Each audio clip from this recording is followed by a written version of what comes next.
এদের যদি কিছু হয় আগুন জ্বলবে,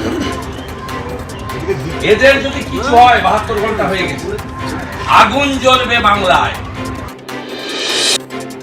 দেখুন, ডিএ আন্দোলনকারীরা তারা সম্পূর্ণ অযৌক্তিকভাবে একটা কর্মসূচি চালাচ্ছেন বিরোধীদের প্ররোচনা এবং বিরোধীদের জন্য একটা মঞ্চ খুলে রাখার জন্য।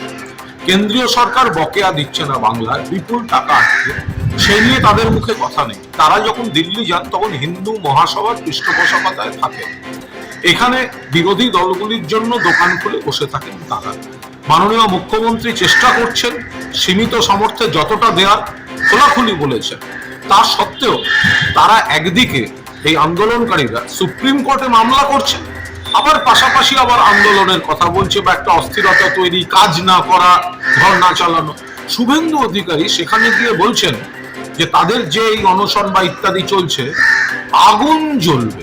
অর্থাৎ গভীর কোন চক্রান্তের ইঙ্গিত বাংলার বুকে। এর আগে সামান্য কম্বল দিতে গিয়ে 3 জনকে পিছে মেরেছিলেন শুভেন্দুরা।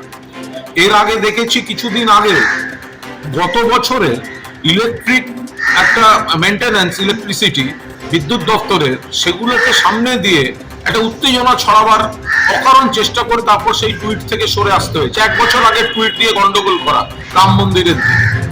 ফলে সেই সময় যা যা ওনারা করেছেন তার থেকে মনে হচ্ছে এই যে আগুন জ্বালানো হবে, আগুন জ্বলবে, বাংলায় আগুন জ্বলবে, কোনো গভীর কনস্পিরেসি আছে, কোনো একটা প্রভোকেশন, কোনো একটা চিত্রনাট্য, কোনো একটা গন্ডগোল করার তালে রয়েছেন এই বিরোধীরা।